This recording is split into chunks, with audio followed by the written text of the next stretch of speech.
గత 10 రోజులుగా విజయవాడని అదేవిధంగా ఆంధ్రప్రదేశ్ రాష్ట్రాన్ని కొంచెం ఒక్క నిమిషం అలర్ట్ చేసిన మన ఫ్లడ్ మీ అందరికీ కూడా తెలుసు. విజయవాడ మనకి బుడమేరు బ్రీచ్ ఏదైతే ఉందో అది దానివల్ల కలిగిన ఇబ్బందులు కానీ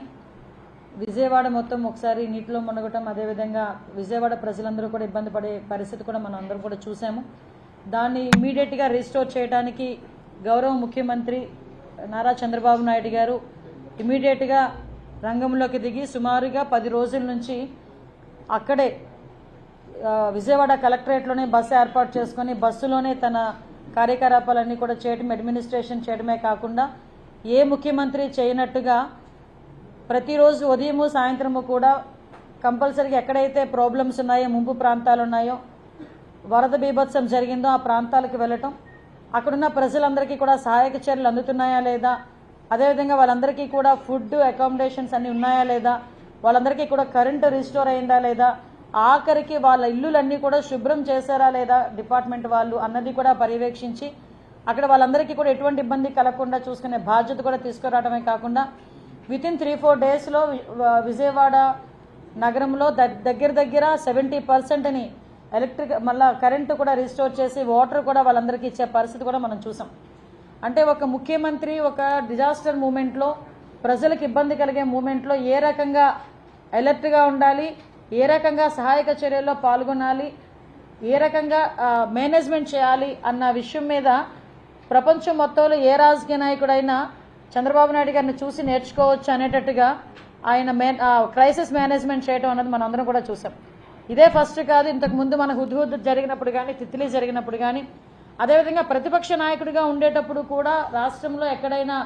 వరదలు జరిగినా, బీభత్సం ఏదైనా వచ్చినా, నేషనల్ కెలాబిలిటీస్ ఏదైనా వచ్చినా తెలుగుదేశం పార్టీ కార్యకర్తలని కూడా అలర్ట్ చేసి సహాయక చర్యల్లో పాల్గొనేటట్టుగా చేసిన పరిస్థితి కూడా మనందరికీ కూడా తెలుసు. ఇటువంటి పరిస్థితుల్లో మొన్న సంభవించిన వరద ఏదైతే ఉందో ఆ టైంలో మనకి విపరీతంగా మన 31st ఫస్ట్ ఆ టైంలో, సెకండ్ ఆ టైంలోని విజయవాడకు వచ్చిన వరద ముంపు ప్రాంతాలన్నిటికీ కూడా ఆయన చూసి ఇమీడియట్గా అక్కడే కూడా బస్సు ఏర్పాటు చేసుకొని ప్రతి ఒక్క వార్డుకి కూడా ఒక సీనియర్ ఐఏఎస్ ఆఫీసర్ని ఏర్పాటు చేసి ఒక్కొక్క మంత్రిని అలాట్ చేసి ఒక్కొక్క ఎమ్మెల్యేని కూడా వాళ్ళకి ఇక్కడ పెట్టి ప్రతి ఒక్కటి కూడా రీస్టోర్ చేసి సహాయక చర్యల్లో భాగంగా అగ్గిపెట్టి, లైటరు, కొవ్వొత్తులు కూడా పంపిణీ చేశారంటే ఒకసారి మనం కూడా ఆలోచన చేసుకోవాలి. అదేవిధంగా ఫ్లడ్ అంతా వెళ్ళిపోయిన తర్వాత కూడా ఇల్లులు శుభ్రం చేసుకోవడానికి వాళ్ళ దగ్గర వాటర్ ఉంటుందో ఉండదో అని ఆ వాటర్ని కూడా మనకి ఫైర్ ఇంజన్స్ ద్వారా ఇల్లులను కూడా శుభ్రం చేయించి రోడ్లను శుభ్రం చేశారు. వాటర్ ఎక్కువగా ఉన్న చోట ఫుడ్ సప్లైకి కూడా డ్రోన్స్ను కూడా ఉపయోగించుకున్నాం, హెలికాప్టర్స్ని ఉపయోగించుకున్నాం, సెంట్రల్ గవర్నమెంట్ సపోర్ట్ని తీసుకున్నాం, సెంట్రల్ గవర్నమెంట్ టీంని తెప్పించుకున్నాం. బుడమేరు బ్రీచ్ని కూడా ఇమీడియట్గా అది రీస్టోర్ చేయడానికి నిమ్మల రామానాయుడు గారు అక్కడే కూర్చొని మన ఇండియన్ ఆర్మీ వాళ్ళు కూడా వచ్చి ఇమీడియట్గా బ్రీచెస్ అన్ని కూడా క్లోజ్ చేయడం కూడా మనకు జరిగింది. అంటే ఎందుకు మళ్ళీ ఇవన్నీ మాకు తెలిసిన విషయాలే కదా మేడం, మళ్ళీ ఎందుకు చెప్తున్నారంటే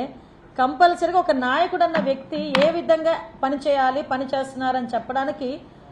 మీకు మళ్ళీ ఇంకొకసారి గుర్తు చేస్తున్నాం. అదేవిధంగా వాళ్ళకి ఫుడ్, అదేవిధంగా బ్రెడ్, బిస్కెట్లు అన్నీ కూడా సప్లై చేస్తాం. ఇవన్నీ చేయటం ఒక ఎత్తు అయితే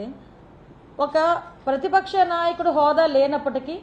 ఒక ప్రతిపక్ష పార్టీకి నాయకుడిగా ఉన్న జగన్మోహన్ రెడ్డి ఏదో 2 సార్లు ఒక 10 నిమిషాలు బయటకు వచ్చి గవర్నమెంట్ మీద బురద జల్లి వెళ్ళిపోయిన పరిస్థితి కనిపించింది.